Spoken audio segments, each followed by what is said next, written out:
Hello, Internet. It is I, the Malik Aaron, and welcome back to Box Office Predictions. Today we're going to be talking about Hypnotic. So, as usual, we're going to be going over the pros and cons. So, let's get to it.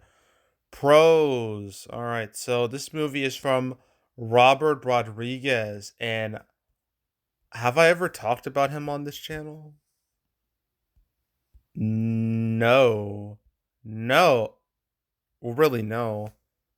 Because Alita Battle Angel came out before um I started doing prediction videos. So this is the first time I'm going to be talking about Rob Rodriguez in detail. So yay me, I'm excited because this man has made some films. Let me tell you. So let's talk about him. So Robert Rodriguez, he's had a quite an interesting career. Started way back in the 90s with like El Mariachi and then like a Desperado and whatnot. He was a very cheap dude, but he knew how to use his money. Okay, like he was very good at that. And he was at those from dusk till dawn, the faculty. So he was building up a small but loyal cult following, and then he decided to change things entirely by making Spy Kids, a movie that is an absolute fucking fever dream. Watching it now, like it just feels like he was on all the drugs when he made those movies. But those movies were hits. I mean, the first Spy Kids did really well. The second one did well. Well, didn't do as well, but still did fine. The third one did really good. So, yeah, great. And then in 2003, he had another hit in the form of Once Upon a Time in Mexico, which was like the third edition of the El Mariachi movies that started with this and then Desperado and then with this, which did a lot better than the other two. So 2003 was his year. He was doing great. And then 2005, Sin City, which was, the adaptation of the Frank Miller comic. It's very interesting. It was like it felt like it was so different because of like its style, like the black and white style made it look so cool and different. And because of that the movie succeeded and it made money. So and it was received well. And then the same year he made the classic, the cinematic tour de force, Adventures of Shark Boy and Lava Girl. And look at this dude literally did everything. Like look at this. Like he is like the captain. Like he runs the whole ship pretty much. It's kind of insane. But yeah, like I mean Shark Boy and Lava Girl, that is a classic for me. As a childhood movie. Watching it now, I know for a fact objectively it's not good, but I still love it cuz it's just so just weird and strange, and not to mention like some of the lines are amazing. Like the kid Linus, that was his name. Like the whole scene is become like a meme where like the main kid like Max, like his dream journal got like vandalized, and then he's like to Max, he's like, he ruined my dream journal, and then Linus like, I did not. Mr. Electric sent him to the principal's office and have him expelled. Beautiful. Just who said cinema is dead after a scene like that? Like, come on. And then after that, things took a bad turn. But I guess there's Lead of Battle Angel, which it didn't embarrass itself. I thought that movie was gonna bomb hard. I was convinced that was gonna happen because it had everything going against it. But somehow it avoided embarrassment and it kind of saved itself. I say kind of because it really wasn't that big of a hit, but it could have been a lot worse. But at least people who watched it liked it, so there's that. And yeah, I mean, we'll talk about his cons later because there's a lot to talk about when it comes to cons. But Rob Rodriguez definitely has fans, and I feel like some of those fans will be interested in this to an extent. So I label at least this part of like his career as a pro. And then who else? Ben Affleck. Already talked about him before. Might as well do it again. um, Ben Affleck's been in a lot of stuff over the past few decades. He was in Buffy the Vampire Slayer the movie. What? Wow, that's weird. I don't think I noticed that before. But yes, first there was Goodwill Hunting, where he and Matt Damon wrote the movie, and they won the Oscar for best screenwriting. But that movie was pretty much like the Matt Damon Robert Williams show, definitely. But in Armageddon, he had more of a focus. It was like him and Bruce Willis. And Armageddon was the biggest movie of '98, so you had that, Shakespeare in Love. There's other movies after that: Forces of Nature, Dogma. Let's see, Bounce. Pearl Harbor was a big hit, despite the fact that the movie was terrible. Changing Lanes did fine, I think. Some of All Fears did well. Daredevil did and then the less said about Geely, the better. And then we ignore a lot of these movies. I guess there's Smoking Aces, which did fine, I guess. And then like State of Play did but he's just not the end of you did fine. And then The Town. This is where his career started to change for the better. He was out of the Geely funk, and now he had The Town, which he directed, and that movie was a hit. And then Argo was an even bigger hit. That won Best Picture. So the 2010s were he was finally like getting out of the slump that was the 2000s, and with the 2010s, like things were going great. I mean, he had Gone Girl, which was a huge hit, and then he was Batman in the DCU, and that looked like it was going to be great, and sure wasn't his fault though. Okay, I believe Ben Affleck's Batfleck, it could have been so much better if he had better material to work with. But they didn't give him that better material, and it just sucks. But yeah. So there was those like Batman v Superman, Justice League, and I guess the Flash too, technically, like in a month. Um or I guess the Snyder cut too. Or it's the Suicide Squad. He technically had a cameo in that movie. Not the Suicide Squad 2016, the bad one. So there's that too. Oh, The Accountant, that did pretty well. And then he was going through a lot of like personal problems, like he was dealing with like a lot of demons, alcoholism issues, and he took a break from acting because of all that. He was going through like a divorce too, so it was a rough time for him. But then he came back recently in the last few years. Recently had Air, which although didn't do well financially, it was still a hit critically from my audience wise. So there's that.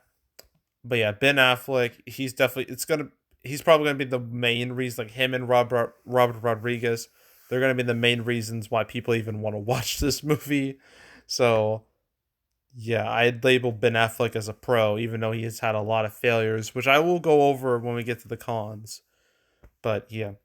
Um any other pros? God. Um oof. Ugh. I mean, I can't think of anything. I can't. All right, cons. This will be so much easier. Okay, Robert Rodriguez. Let's go back to him. He's had hits, but boy, he's had some bombs. Like a lot, actually. Like I don't know what happened to this man, but it's like he got a curse or something. Like after Sin City, he made nothing but flops. It was really weird. Like Avengers of Shark Boy and Lava Girl didn't do that well financially, although later down the line it became this big cult classic. Uh, Grindhouse, same thing. That was like, well, he directed Planet Terror, which I honestly think is a much better movie than Death Proof, but that's just me. But Grindhouse still, as a whole, it didn't do very well financially. It was too niche for its own good. Um, Then you got Shorts, which flopped. Machete actually did pretty well. And the weird thing is, Machete was like a fake movie within Grindhouse, and then they made it into a real movie. weird. And they're gonna do the same thing with like Thanksgiving. Like that was a fake trailer for Grindhouse, and now this year is gonna become a real movie. Like it's Grindhouse is such a weird thing, but I kind of love it though. So what? All right, we're getting off topic. There's Spy Kids 4. No, the Spy Kids nobody wanted. I mean, it did fine, I guess, but nobody liked it. And then Machete Kills was a disaster, absolute train wreck. And Sin City, A Dame to Kill For didn't do much better. That was also a huge disaster. Uh, it didn't help that movie came out like 9 years after the original, so that yeah, but oof, that I thought that movie would have done okay-ish, but no one gave a fuck, and it just died. And then Alita Battle Angel, although it wasn't a disaster, I mean, compared to its budget, it wasn't exactly an overwhelming success. But I'll give that a pass. And then now we're here. So yeah, Rob Rodriguez, he's had a string of failures in the last few, like the later half of the 2000s and the beginning of the 2010s. So his track record isn't great, so that's a con. But Ben Affleck's track record isn't a whole lot better. Technically, I mean, let's go back to him. Trying to see the main ones here that I can mention. Reindeer Games bombed. Geely, historic disaster that movie was.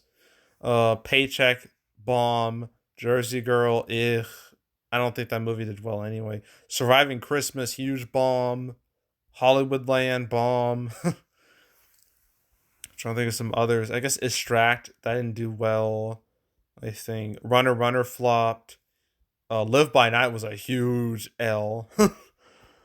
The Way Back, I'll give that a pass because that had to do with COVID. That was not that movie's fault. But Last Duel, there's no excuse for that. That was a disaster. And then Air didn't do well financially, despite being highly reviewed. So, yeah, Ben Affleck's had some bombs on his resume. Some more infamous than others, but yeah, his track record isn't super hot. So, yeah, that's a con. Another con is that the distributor for this movie is this thing called Ketchup Entertainment, which that seems like a joke name. That doesn't seem like a real thing, but it is. It's an actual that's their actual name. Like they said ketchup. Perfect. I mean, look, I like ketchup myself. I mean, I won't use it on anything because like if I did on everything because if I did, that's just no. Like if you like ketchup is only good for certain foods. Like say a burger or like chicken or fries or stuff like that. That's fine or hot dogs. That's good. But when you start like putting like stuff like ketchup and ice cream, that's a war crime. You just that's just not right. But yeah, but why would you name your company ketchup? That's a bad decision. You're just gonna be made fun of. But anyway, Ketchup Entertainment. No one has ever heard of these people. Apparently, they've been around for a decade, but I didn't know because again, no one has ever heard of them. This is like their first wide release ever. So yeah, they're pretty much an unknown in the grand scheme of things. So obviously, that's a con. Another con is that reviews are not very good. It's at 38%, which is real ugh. Uh, Audience scores at 61%, which isn't exactly glowing in this day and age. And I believe its cinema score was like a C plus. Let me check. Yes, a C plus. So word of mouth is just not good. Critics, audiences are like, yeah, this is bleh. So that's an obvious con. Another con is that marketing wise, there hasn't been a lot to this movie. There hasn't been like a big push for it at all. I think there may have been some TV ads here and there, but yeah, it's just the marketing campaign is more or less non existent. So that's a con. Another con is that Like this weekend, you're either watching Guardians 3, Mario, or you're playing Tears of the Kingdom at home. Those are the three things you're doing. You're not watching this, or you're not watching anything else. So, yeah, this because of all that, and not to mention the next few weeks are gonna just be this is gonna be potential blockbuster after potential blockbuster, one after another. That is gonna kill this movie. It's gonna have no legs because of that. So that's a con. And trying to think of some other cons. I think that's it. Really? Ugh. So, so opening weekend, judging by early numbers I've seen, I'm gonna say 2 million. Why not? 2 to 3 million. It's opening like over 2,000 theaters, which is something. So yeah, I'm gonna say 2 to 3 million. And its total will probably be 5 million plus or minus. I don't know. And that's really it. So only one more to go this weekend. Just one more. Rally Road Racers, and then we're done. Yay. Thankfully, next weekend I only got to do one movie, so that's great. But unfortunately, the next weekend there's five. After that, there's five, so we're back to misery. But yeah, so stay tuned for those videos. But yeah, that's it. That's all. Make sure to subscribe, like this video, leave a comment, turn on notifications, share the whole drill. You want to check out more videos like this? Got a playlist on the homepage. All previous prediction videos I made. Um, Shoot, my train of thought is going haywire. Uh, all the prediction videos I made this year and the other years. You want to watch any of those? Go right ahead. There's also the canceled series where I go over all the movies that were supposed to come out but didn't. Um, Never covered this movie before, and this mainly never covered Hypnotic because the thing is, I didn't know it existed until like 2 months ago, and then it kind of like popped up, and I just was like, oh, and then I never made a video on it until now. I just didn't care enough to make a cancel episode on it because it felt like even with like Rob Rodriguez and Ben Affleck, it felt too, I guess, low key. It felt like it was very low on the totem pole when it comes to like movies I cared about. So I just never made a video on it. But I've made 189 episodes of Canceled, so if you want to watch any of those from beginning to now, I highly encourage you to do that, so go do it. There's also box office recaps where I go over the box office results for any particular month. I just did an April recap earlier this week, like 2 days ago. So if you want to watch that or any other recap videos I made on the channel, you can go right ahead. And yeah, that's it. That's all. I am out. Goodbye.